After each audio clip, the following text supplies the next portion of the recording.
तलवार साहब, क्या कोई नई पार्टी खड़ी करेंगे अब आप पंजाब में? अभी तो मेरा और मेरे परिवार का इतना ही है कि हमने भारतीय जनता पार्टी से रिजाइन किया है। तो ये थोड़ा समय हम अपने परिवार को, बच्चों को, अपनी बेटी की खुशी को एंजॉय कर रहे हैं। दूसरा, हमने दोनों ने ये तो तय किया ही है, अगर पहले हमारी स्पीड 20 की थी, अब 40 की होने वाली है। फैंस है आपके फॉलोअर्स के मन में भी, उनको ये लगता है कि तलवार साहब राजनीति से संन्यास दे और फिल्मी उद्योग में अपना कैरियर स्थापित करेंगे। तलवार दंपति कुछ भूमिका निभाते नजर आ सकते हैं। एक बार भी निपुण जी ने संजीव तलवार को कभी वहां पे नहीं बुलाया, एक बार भी। मीडिया में पब्लिश करते कि ये उनका इस्तीफा था, हम अपना गुनाह मान लेंगे। जो आरोप लगा रहे हैं, जो वो आरोप लगा के हमको, उन्होंने हमारा किनारा किया जी, हम वो आरोप मान लेंगे। नीति का किसान आंदोलन में किसानों की फेवर में दिया गया इस्तीफा वो मीडिया को दिखा दें कि ये इन लोगों ने ये इस्तीफा दिया था। निपुण शर्मा जी, एक बार इन्होंने मुझे एक अधिकारी के पास बुलाया, अधिकारी जी ने बुलाया, मैं कहा हाँ जी बताइए। वो कहते हैं जी निपुण जी इल्जाम लगाते हैं जी कि आप ना पैरेलल काम बहुत करते हो। अच्छा। मैंने कहा जी अब आप निपुण जी को भी बुला लीजिए, तभी बात आमने सामने होगी। मैंने उनसे पूछा कि पैरेलल काम हम कौन से करते हैं? पार्टी भारतीय जनता पार्टी, अटल बिहारी वाजपेयी जी, श्यामा प्रसाद मुखर्जी, इनके लोगों की जगीर है? नहीं है? हम लोग उनका कार्यक्रम नहीं कर सकते? बिल्कुल। हमें ये कहा गया, ये आप, मैं कहूंगा कि आप इस मंच पे जिलाध्यक्ष जी को बिठा के आप बात कर सकते हैं जी कि आपने ये बात कही कि नहीं कही कि आपने कार्यक्रम करने ही क्यों है। मतलब हम लोगों से इतना डर है, इनको इतना डर है कि हम कोई कार्यक्रम ही ना करें। इस नीति ने ही तो बेड़ा गर्क करके रख दिया ना जी। अब जो कार्यकर्ता, जिस कार्यकर्ता ने बूथ स्तर पर लड़ाई लड़ी, जिस कार्यकर्ता ने बूथ स्तर पर, देखिए कहीं भी हमेशा ये सुनने में आया ना कि ऊपर वाले नेता सारे इकट्ठे रहते हैं, आपस में नहीं लड़ते, ठीक बात है, लेकिन ये तो देखो बूथ के ऊपर कार्यकर्ता के सर फट रहे हैं, कार्यकर्ता के पर्चे रजिस्टर हो रहे हैं। जब उनको लगा कि अब तो उनको लोकसभा नहीं मिली, अब उनको राज्यसभा नहीं मिली, अब उनको विधानसभा नहीं मिली, तो उन्होंने उस समय मन बना लिया छोटे छोटे कार्यकर्ताओं को लेकर अपनी पार्टी खड़ी करते हैं। अगर ये पार्षद ना बनती तो सैलरी नहीं आनी थी जी, हमारा घर का फिर भी काम चलना ही था जी बिल्कुल। तो हमने 5 साल की जो सैलरी थी, 10 लाख के करीब, वो सारी की सारी सैलरी अपने वार्ड को दी। बताओ मुझे इनमें से कौन सा नेता है ऐसा? वर्ष 2023 अपने साथ बहुत कुछ लेकर जा रहा है। वर्ष 2023 को कई खट्टी मीठी यादों के लिए याद किया जाएगा, पर होशियारपुर और पंजाब के लोग वर्ष 2023 को इसलिए याद रखेंगे क्योंकि वर्ष 2023 के जाते जाते एक बहुत ही नामी जोड़ा, जो कि अपने परिवार की सेवा कर रहा था, अपनी पार्टी को परिवार के रूप में देख रहा था, वो परिवार छोड़ दूसरे परिवार में सम्मिलित होने की तैयारी कर रहा है या नहीं कर रहा है, इस संशय पर से आज पर्दा उठ जाएगा। पर वो परिवार को छोड़ 18 वर्षों 20 वर्ष का प्रेम छोड़ 20 वर्ष का आप कहें कि घर के साथ रिश्ता तोड़ दूसरे घर में प्रवेश करना, ये वर्ष 2023 के लिए याद रखा जाएगा। वर्ष 2023 इसलिए याद रखा जाएगा क्योंकि तलवार दंपति जो आज हमारे साथ स्टूडियो में बने, सर बहुत बहुत स्वागत आप दोनों का। सबसे पहले धन्यवाद। वर्ष 2023 में ये एक नए घर में प्रवेश करने की सोच रहे हैं, पर क्या ये 2023 में प्रवेश कर पाएंगे या प्रवेश करते करते साल बीत जाएंगे और 2024 आ जाएगा, इस पर भी बात होगी। तलवार साहब, सबसे पहले नीति तलवार जी आपसे सवाल है, ऐसा क्या कारण बन गया कि आपने इतने वर्षों का प्रेम छोड़ नए घर में प्रवेश करने का सोच लिया, या फिर राजनीति से बिल्कुल आपने किनारा करने का फैसला ले लिया है? जो ये फैसला लिया गया, ये एक दिन या एक मिनट में फैसला नहीं लिया गया, बहुत कुछ इसके पीछे चलता आया है और चलता रहा, और सोच समझ के फैसला लिया गया। ये आपको कल भी क्लियर करा, आज भी आप एक तरफ इस्तीफा देते हैं, दूसरी तरफ श्री अयोध्या जी से पहुंचे हुए पूजित अक्षत के वितरण समारोह में आप सम्मिलित हो जाते हैं, भारतीय जनता पार्टी से आप रिश्ता तोड़ने की बात कहते हैं, और दूसरी तरफ वैसे कार्यक्रम में सम्मिलित होते हैं जहां भारतीय जनता पार्टी की सक्रियता ज्यादा होती है। क्या कुछ संदेश देना चाहते हैं आप? मैंने पहले भी बताया कि ये फैसला 1 मिनट में लिया गया नहीं, सोच समझ के फैसला लिया गया और सबसे विचार विमर्श के बाद ही लिया गया, इसलिए मेरे मन पे कोई बोझ नहीं था इसका। रिजाइन के तुरंत बाद मैंने आपको बताया कि फैसला 1 मिनट में लिया गया फैसला नहीं था। बहुत दिनों से इस पे चर्चा चल रही थी, सभी के सहयोग से और सभी की राय के साथ ही ये फैसला लिया गया। और मैं उस दिन तो बिल्कुल फ्री माइंड होके अक्षत लेने पहुंची और भगवान राम तो सभी के ही हैं, तो मैं भी। अच्छा, भगवान राम पर किसी का एकाधिकार नहीं है, ये आप कहना चाहते हैं? हाँ, सभी के राम भक्तों के हैं और भक्तों के बस में है भगवान, सो ये सीधा सा उदाहरण देना चाहते हैं। तलवार साहब, क्या मानते हैं आपके 18 वर्ष से आप जिस परिवार की सेवा कर रहे थे, जहां आपने एक पौधे का रूप लगाया था वो आज वृक्ष बनकर तैयार हुआ और जब छांव लेने की बारी आई, फल खाने की बारी आई, तो आप दूर किनारा कर रहे हैं? पांडे जी, बात बहुत गंभीर भी है और जो आपने बात कही कि फल खाने की बारी आई, मुझे लगता है कि इसी में मेरी सारे जीवन को समेट के रखा है कि फल खाने की बारी आई। मैंने 18 साल में खुद कभी फल खाने का प्रयास ही नहीं किया। मैंने फल को हमेशा बांट के चला हूं, फल को हमेशा एक दूसरे के साथ बांट के निकला हूं और अपनी मेहनत से मैंने उन लोगों को फायदा दिया। आज जो लोग अपने आप को स्थापित नेता कहते हैं, वो कोई भी हो, ए से लेके बी से लेके सी से लेके डी तक कोई भी हो, उनकी स्थापना में, उनकी स्थापना के पीछे तलवाड़ की और तलवाड़ परिवार की मेहनत जो है वो बहुत बड़ा रोल अदा किया है उसमें। रही बात राजनीतिक क्षेत्र में, जब मैं आया तो आते मैंने मेहनत शुरू की। 2005 से मैं बिल्कुल हाशिए पे चला गया, लेकिन उन लोगों को पार्टी को सोचना चाहिए था कि 2005 से लेकर आज तक कभी भी संजीव तलवाड़ ने पार्टी से ऐसा कुछ भी नहीं मांगा, कुछ भी नहीं मांगा, ना उन नेताओं से मांगा, क्योंकि मुझे पता था कि वो बेबस है। पर जब बात फिर परिवार की आ जाए, मैं वो सारे, हाँ, नीति पॉलिटिक्स में ना होती, राजनीति में ना होती और उसके साथ मेरे जैसा ही सलूक ना किया होता तो आगे भी सब कुछ चलता रहता। हम इस बात के लिए बिल्कुल तैयार बैठे हैं और तैयार ही थे हमेशा कि भी संघर्ष है, संघर्ष करते करते जीवन की नैया। लेकिन जब बात परिवार एवं बच्चों पर आनी शुरू हो जाए तो आदमी को दुख लगता है।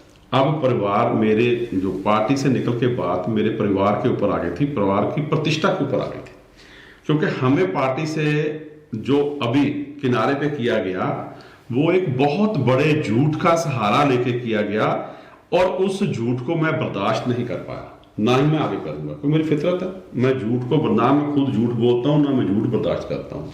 इसीलिए जो मेरा 18 साल से किनारे पे रहने का सफर था, उसको अगर मैंने अब बांध लगाया है तो इसलिए लगाया है कि एक झूठ का सहारा लेके मुझको और मेरे परिवार को जो बदनाम करने की ये साजिश है वो मैं क्यों कामयाब होने दूं। तलवार साहब, बड़ी बात आप कह रहे हैं कि झूठ का सहारा लिया गया या झूठे आरोप तय कर दिए गए जी। क्या आप अपने दर्शकों को या अपने फैन फॉलोअर्स को बता सकते हैं ये झूठे आरोप क्या थे? हाँ, मैं जरूर बताऊंगा। बिल्कुल। झूठे आरोप ये थे कि आप थोड़ा सा पीछे जाओ, जब किसान आंदोलन चल रहा था जी, और उस समय कोरोना भी काफी था जी, तो किसान आंदोलन में भारतीय जनता पार्टी के 1-2 लीडरों को छोड़कर, जैसे माननीय श्री विजय सांपला जी, हरजीत गरेवाल जी, इनको छोड़कर बाकी सभी के सभी लीडर अपने ड्राइंग रूम से बैठकर राजनीति करते दिखे गए। आज भी ड्राइंग रूम से बैठकर ही राजनीति वो करते। उस समय क्योंकि हमें काम करने का शौक है, मैंने अपने कुछ साथियों के साथ और नीति के साथ बैठ के प्रोग्राम बनाया कि हम किसानों के बीच कैसे जा सकते हैं जी। तो हमें लगा कि अगर हम सीधा जो बिल हैं उनको लेके किसानों में जाएंगे तो हमारी बात को वो नहीं समझेंगे। तो कुदरती कोरोना था उस समय, हमने कोरोना का सहारा लिया। आपको याद होगा, आपने देखा होगा कि नीति ने शहर से शुरू किया, 3 घंटे हर रोज, इतनी गर्मी, इतनी धूप, वो कनोपी बनाई इसने भारतीय जनता पार्टी के नाम पे। उसके अंदर एक स्पीकर फिट कराया, उसमें एक्सपर्ट लोगों के जो ओपिनियन थे कि कोरोना से कैसे बचना है उसकी रिकॉर्डिंग्स होती थी, पैम्फलेट बने हुए होते थे, साथ में जो काढ़ा होता है उसके पैक थे, दवाइयों की किट्स थी।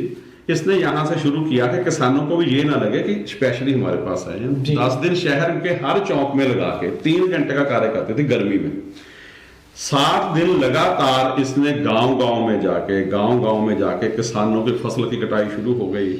किसानों में जाके किसानों की लेबर के साथ बात कर, किसानों के साथ बैठ, कोरोना की बात कर, कोरोना के माध्यम से बिलों के बारे में बात कर, बहुत सा समन्वय बिठाने की कोशिश की 2 महीने लगातार। और इस बात की सारी जानकारी जो है वो पार्टी के जो नेता होते हैं उनको होती है। तो उस समय हमने वो कार्य किया, सारा अच्छा कार्य किया। मैं खुद, मेरे साथ मैं जितने किसान, जबकि मेरे पास भारतीय जनता पार्टी की, मैंने तो आपको बताया, मुझको तो ये कहने से मना करते थे कि ये तो मेंबर ही नहीं है पार्टी के, वो तो ऑनलाइन मेंबरशिप होती थी तो मैंने की हुई थी। तो मैं किसानों के बीच हर धरने पे बैठा हूं जाके, जो मैं बात कर सकता हूं करने की कोशिश मैंने की है। मैंने ऐसा नहीं किया कि यकदम उनको नकार दिया, उनकी बात सुन के उनके बीच बैठ के बीजेपी के नेता के नाते में गया। तो नीति ने भी लगातार वो किया है। अब हमारे पे इल्जाम क्या लगाया गया जी कि किसान आंदोलन के दौरान हमने, नीति ने भारतीय जनता पार्टी से किसानों की फेवर में इस्तीफा दे दिया, जैसे बाकी लोगों ने दिया ना जी। अच्छा जी। तो मैं अब आपके माध्यम से भी उनको कहना चाहता हूं, जो कहते हैं कि हमने इस्तीफा दे दिया, वो ऐसा करें, हमारा किसान आंदोलन में किसानों की फेवर में दिया गया इस्तीफा मीडिया में पब्लिश कर दें कि ये उनका इस्तीफा था। हम अपना गुनाह मान लेंगे, जो आरोप लगा रहे हैं, जो वो आरोप लगा के हमको उन्होंने हमारा किनारा किया जी, हम वो आरोप मान लेंगे। नीति का किसान आंदोलन में किसानों की फेवर में दिया गया इस्तीफा वो मीडिया को दिखा दें कि ये इन लोगों ने ये इस्तीफा दिया था। संजीव जी ये बड़ी बात कह रहे हैं। हालांकि मैं अपने दर्शकों को बताते चलूं कि भारतीय जनता पार्टी हमेशा से किसानों का सम्मान करने के लिए जानी जाती है। प्रधानमंत्री नरेंद्र मोदी जी ने किसान सम्मान निधि योजना चलाई, जिसके तहत साल भर में उनको 6,000 रुपए के करीब डाले भी जाते हैं। परंतु कुछ नेताओं के द्वारा ये आरोप लगा करके अगर कार्यकर्ताओं को बाहर का रास्ता दिखाया जाता है तो ये आरोप काफी संगीन है। अगर राष्ट्रीय स्तर के नेता इसे देख रहे हैं, संगठन के अधिकारी अगर इसको देख रहे हैं, तो इस पर विचार विमर्श करने की जरूरत है। तो ये सिर्फ आरोप संजीव जी आप पे लगे या नीति जी पे भी लगे?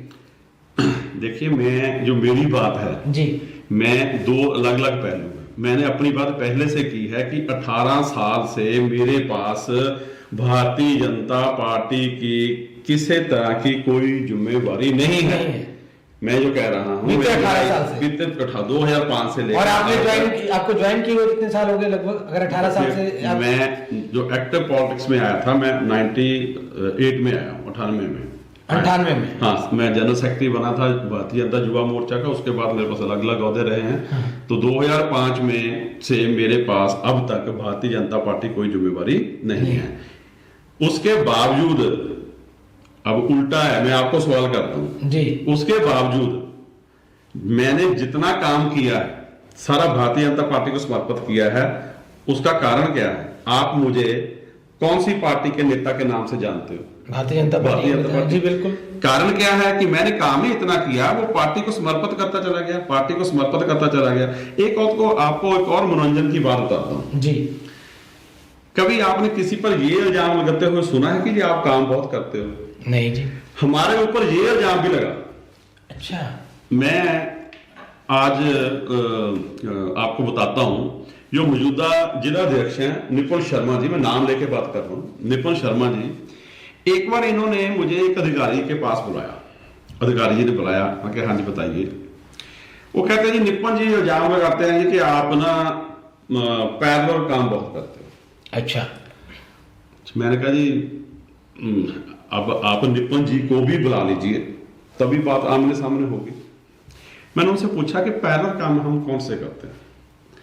पांडे जी, आप मुझे लगभग 15-20 साल से जानते हो जी, और आपको मैं हर हफ्ते कोई ना कोई कार्यक्रम करता हूँ, हर हफ्ते कोई ना कोई कार्यक्रम करता हूँ, और वो कार्यक्रम मैं पार्टी को समर्पित करता हूँ। मैं उन्होंने को पूछा, मैं क्या बताइए आप मुझे कौन सा कार्यक्रम है जो मैं पैरेलल कर रहा हूँ या नीति पैरेलल कर रही है? उन्होंने एक नाम लिया कि आपने श्यामा प्रसाद मुखर्जी का, पिछले 10-12 साल से हम वो दिवस मनाते आ रहे हैं। लेकिन मुझे भी पार्टी की पता है, नीति के बाद, नीति का पार्टी में एक्टिव होने के बाद मैं हमेशा उनके साथ टाइम की एडजस्टमेंट करके इनको पूछता हूं कि उनका कार्यक्रम कितने बजे है। मान लो उनका कार्यक्रम 8 बजे है तो अपना 10 बजे रखता हूं जी। हमेशा उनको वहां पर बताया, बातें एनालिसिस होती रही। मैं जो मनोरंजन की बात कर रहा हूं वो बताता हूं आपको जी। निपन जी के मुंह से पता क्या निकला, आपने कार्यक्रम करने ही क्यों है, आप क्यों करते हैं? पार्टी भारतीय जनता पार्टी, अटल बिहारी वाजपेयी जी, श्यामा प्रसाद मुखर्जी, इनके लोगों की जगीर है, नहीं है? हम लोग उनका कार्यक्रम नहीं कर सकते? बिल्कुल। हमें ये कहा गया, ये आप, मैं कहूंगा कि आप इस मंच पे जिलाध्यक्ष जी को बिठा के आप बात कर सकते हैं जी कि आपने ये बात कही कि नहीं कही कि आपने कार्यक्रम करने ही क्यों है। मतलब हम लोगों से इतना डर है, इनको इतना डर है कि हम कोई कार्यक्रम ही ना करें। कमाल हो गई। चलो मैंने उस समय कहा, वो अधिकारी जी का मैं नाम नहीं लेना चाहता, मैं कहा ठीक है जी मैं कार्यक्रम नहीं करता। अब मैं आप ये 2 साल पहले की बात होगी लगभग।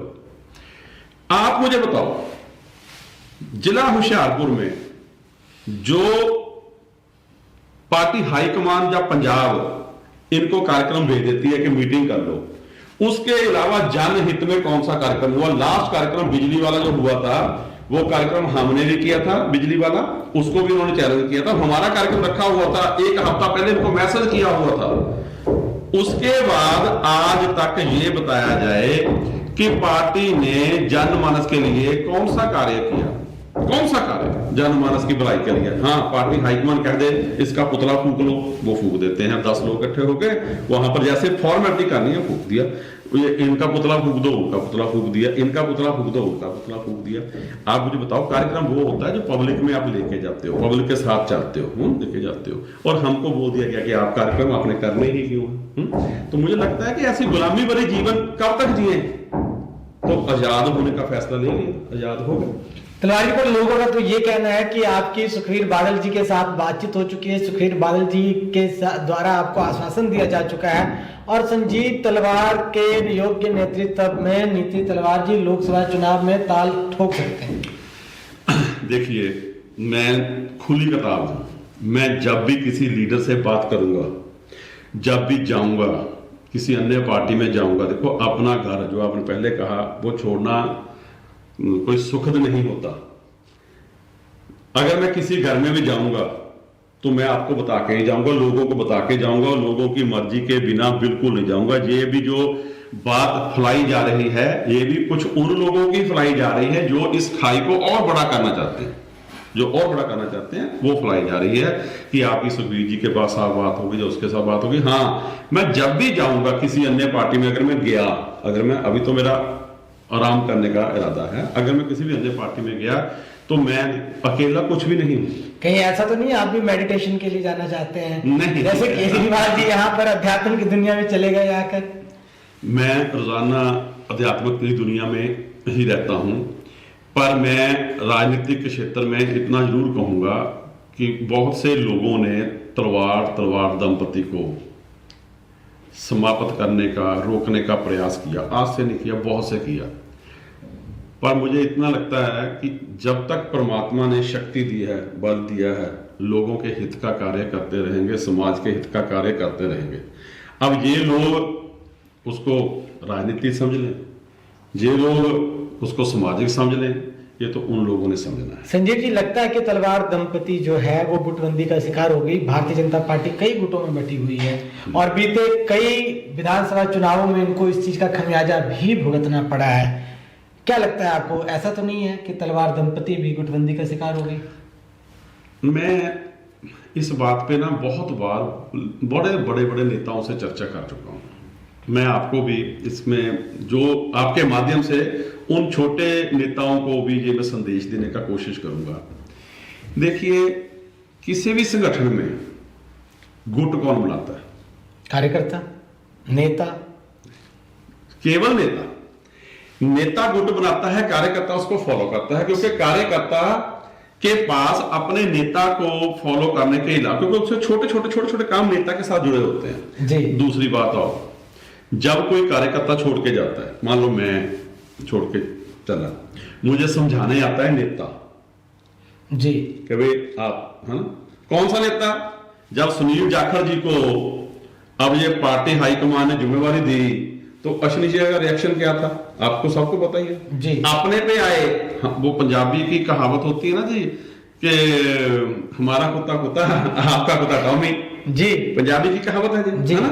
अपने पे आए तो नहीं, कार्यकर्ता का दुख कोई पहचानेगा ही नहीं। भारतीय जनता पार्टी के छोटे कार्यकर्ता को आप पूछकर देखिए, कुछ अकाली नेताओं ने भारतीय जनता पार्टी उस समय के भारतीय जनता पार्टी की जब हमारी ज्वाइंट सरकार थी, कुछ ऐसे सभी नहीं, कुछ ऐसे अकाली नेता थे जो भारतीय जनता पार्टी के वर्कर का नाम सुनकर ही उसको कहते थे बाहर बैठ, पार्टी का जोड़ा उतार के फिर अंदर। और ऐसे लोगों को हमने भारतीय जनता पार्टी में उच्च ओहदों पर बैठा दिया। जब हमारे सीने पर मतलब कह लो छुरियां चल गई, जब हमने देखा किसान धरने में प्रधानमंत्री जी का कटआउट लगाकर उनके गलों में हार डाल दिए गए, वो वाले एक दिन पहले वो नेता हार डाल रहा है और दूसरे दिन उसको लाकर आपने भारतीय जनता पार्टी की टिकट से इलेक्शन लड़ा दिया। हो सकता है नीति ये हो कि दूसरे के घर में सुधार नहीं है, अपने घर में लाके सुधारा जाएगा। हाँ, इस नीति ने ही तो बेड़ा गर्क करके रख दिया ना जी। अब जो कार्यकर्ता, जिस कार्यकर्ता ने बूथ स्तर पर लड़ाई लड़ी, जिस कार्यकर्ता ने बूथ स्तर पर, देखिए कहीं भी हमेशा ये सुनने में आया ना कि ऊपर वाले नेता सारे इकट्ठे रहते हैं, आपस में नहीं लड़ते, ठीक बात है, लेकिन ये तो देखो बूथ के ऊपर कार्यकर्ता के सर फट रहे हैं, कार्यकर्ता के पर्चे रजिस्टर हो रहे हैं, और उन कार्यकर्ताओं को अपनी छोटी छोटी बातों से लिए नेता के साथ जुड़ना पड़ता है, और वो नेता अपने मतलब के लिए उनको हमेशा यूज करता है। कभी ऐसा हुआ कि कार्यकर्ता छोड़कर गया, नेता कहे मैं भी तेरे साथ चलता हूं, नेता छोड़ के जाता है तो कार्यकर्ता को फोर्स करता है कि चल मेरे साथ तू भी चल।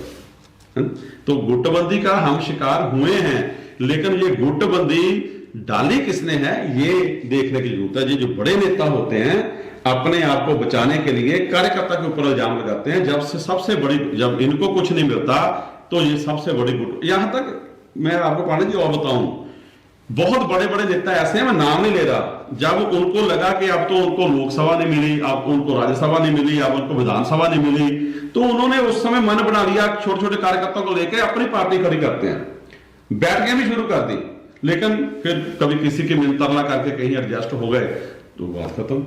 ये जो बड़े लोग हैं ना, जो स्वार्थ की राजनीति करते हैं, जो पॉलिटिक्स में केवल इसलिए आए हैं कि अब मैं आपसे एक जानना चाहता हूं, नीति पार्षद थी जी, 5 साल ये पार्षद रही, 5 साल में इसको 10 लाख के करीब सैलरी आई जी।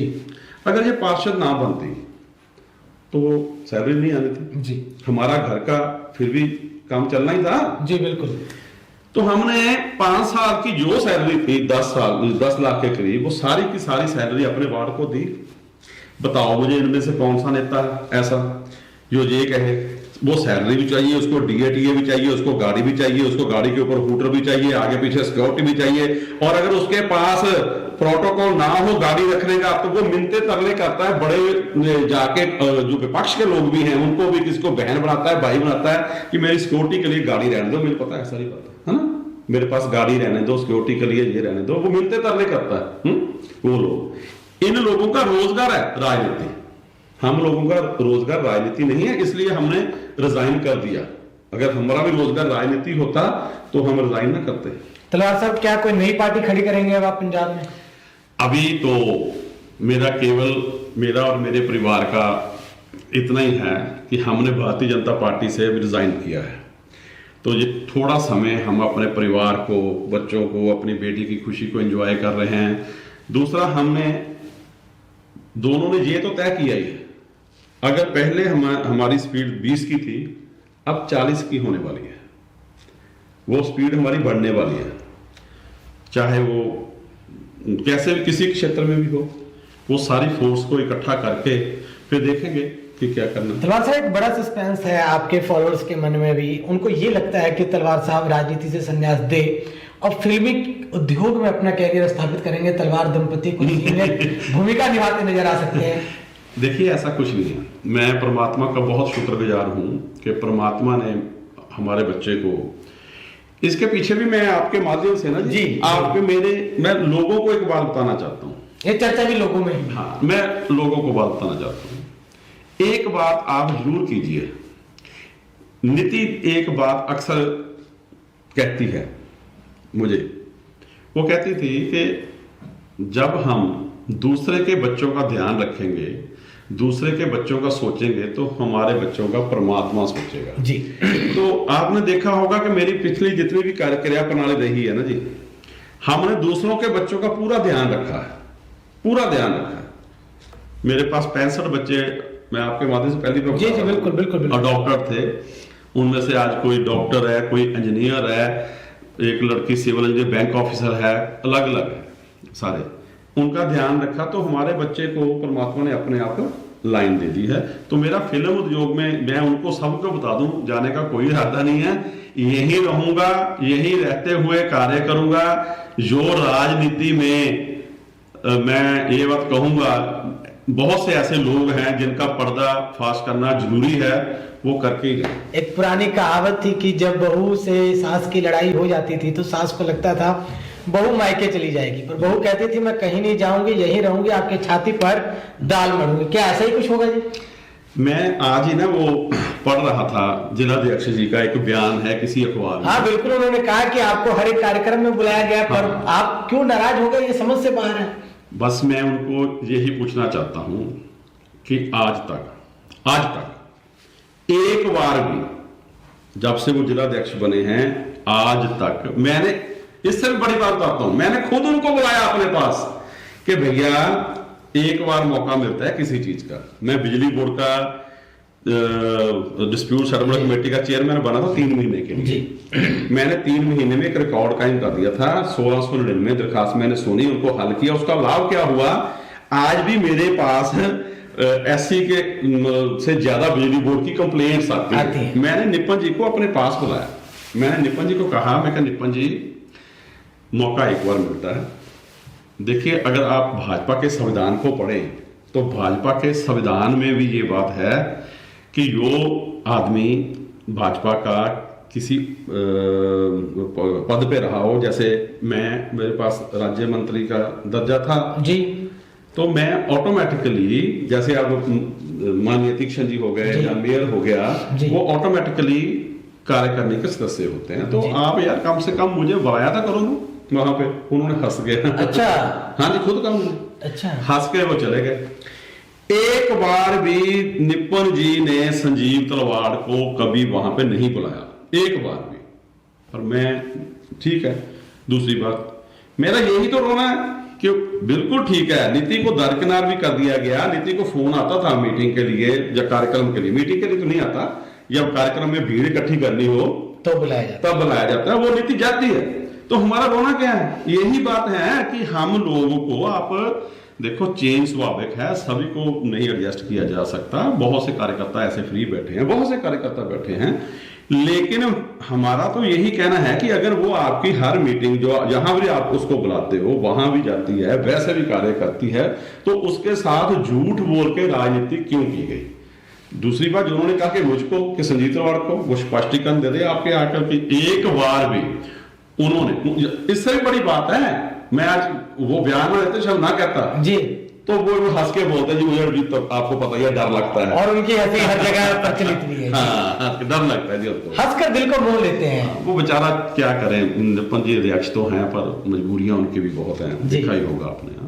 क्या करें, बड़े लोग हैं जी, चलने नहीं देते पार्टी में। तलवाड़ साहब, अंत में आप अपने प्रशंसकों को और हमारे दर्शकों को क्या कुछ कहना चाहते हैं? क्या उनके सब्र के बांध को अभी और इंतजार करवाएंगे आप? मैं अपने फॉलोअर्स को तो एक बात जरूर कहूंगा, ये संजीव तलवाड़, नीति तलवाड़ कभी भी किसी ओहदे के मोहताज नहीं रहे। अगर 18 साल से मेरे पास कोई ओहदा जा बनी है, तो क्या मैंने उनकी आशाओं के अनुरूप कार्य नहीं किया? लगातार करता हूं, यहां तक करता हूं जिनके पास जिम्मेवारियां हैं उनसे बड़ा करता हूं, और उनको अपना पारिवारिक सदस्य मानता हूं, और वो भी मुझे, मैं जो फख्र है इस बात का, वो भी मुझे अपना पारिवारिक सदस्य मानते हैं।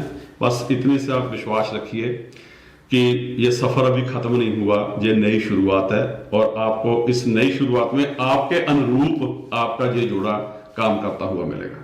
ये तो बस अंगड़ाई है, आगे और लड़ाई है। सो देखते चलिए और हमें दीजिए इजाजत, तब तक के लिए जय हिंद, जय भारत।